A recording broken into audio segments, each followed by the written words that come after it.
I love me some European comics, and I wanted to look at Philip Druyer's Lone Sloan. Well, I guess it's technically the 6 Voyages of Lone Sloan. Druyer is a very interesting comic book artist because it seems like he was always on drugs or was very creative, uh, like outworldishly creative. So it's either one or the other. Um,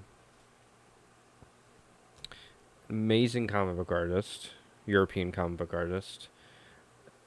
Probably one of the most unique artists I've seen ever.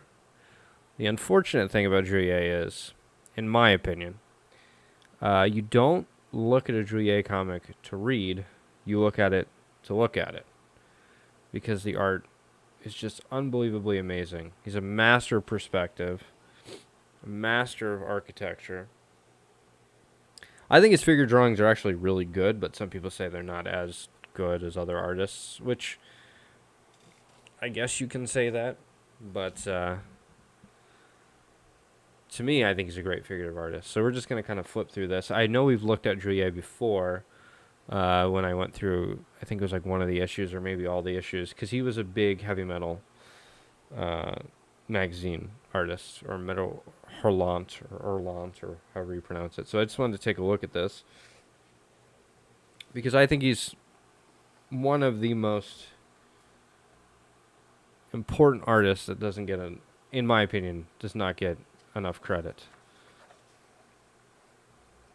So right off the bat, we have this very cool forward, and man, I really love that art.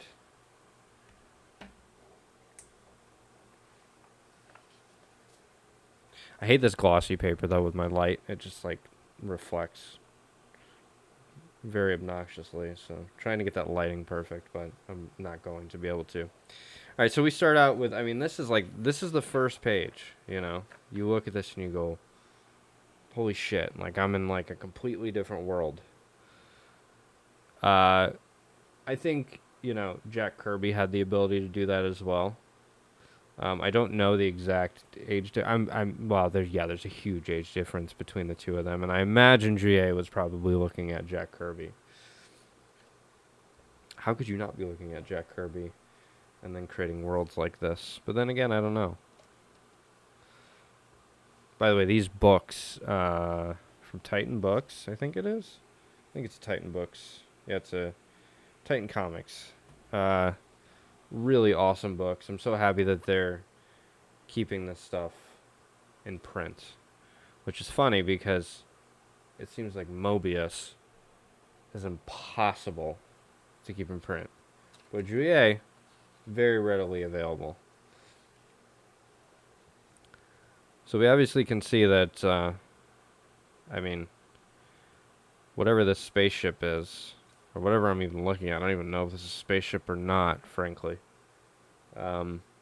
Just awesome architecture, great detail, and also the color is amazing too. I have not actually read any of these comics, the Lone Sloan series, but I've looked at them and just kind of am just blown away by how creative and how Julier's mind works. I mean, there's nothing quite like it, you know. I know European comics are known for being very creative and very visually stunning, but Julier, man, he was just is on just a completely different level. I love the way he draws the figure. I think he's a great figure artist, and yeah, just so much motion and sort of these figures, a lot of gesture. I like the armor, very creative armor design. I mean, imagine having to draw that multiple times with that amount of detail. I mean, you have to be an absolute crazy person to do that. I don't know what the timetable, like how long it took him to make his comics, but man, probably quite some time with the amount of detail. Druillet, I think, is one of those artists that like I look at and I just go, I don't know if I have the I don't know if I'll ever have the ability like that. So great artist to look at, bad artist to look at when you're feeling down about your art.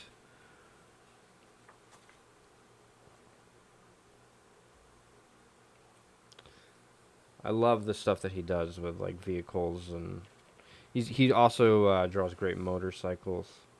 He's done a few those motorcycle comics.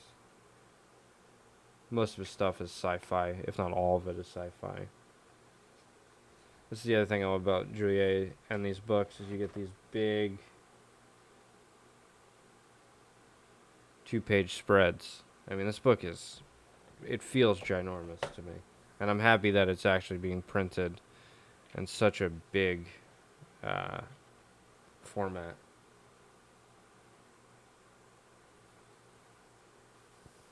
I love that. That perspective just going up, going down, or going up. Very 3-point perspective. He uses very creative perspective.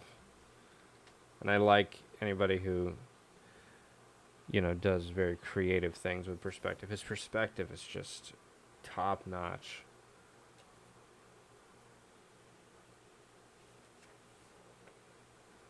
Of the details and the bricks. I mean, everything is so heavily detailed. I don't know what the year on this is. I imagine it's in the 70s.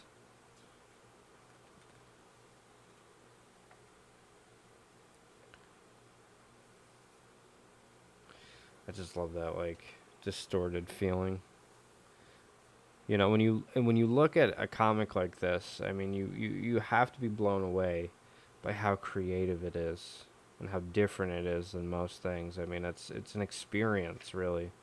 This is not something that you just kind of look at and then throw away.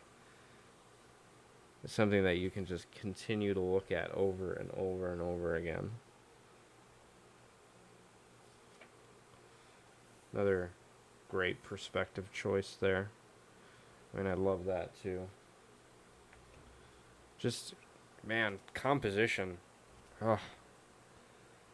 Composition's a very difficult thing to sort of wrap your head around. Same thing with perspective. And when you can see somebody do it so well, I mean, look at that. That's so cool. When you can see somebody do it so well, it's just mind-boggling.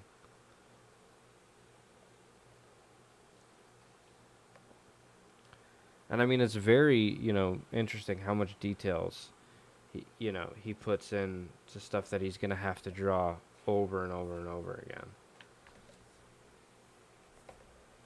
Or even if you have to draw it 2 or 3 times, it's still, I mean, look at the detail there. I mean, you could have put these drawings in a museum, and people would be in awe.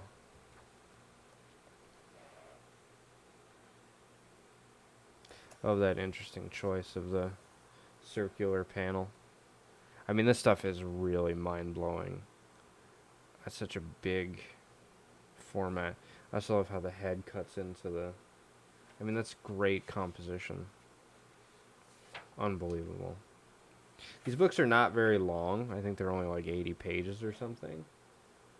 But you sort of get your money's worth with the amount of detail and how large it is. I mean, you could look at one of these for, you could look at one page of this for hours.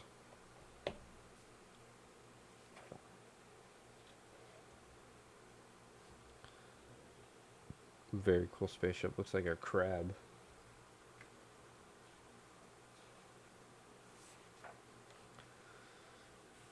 God, the amount of detail is absolutely nutty. I love that drawing there. Great at drawing. I've already said this, but just amazing at drawing armor.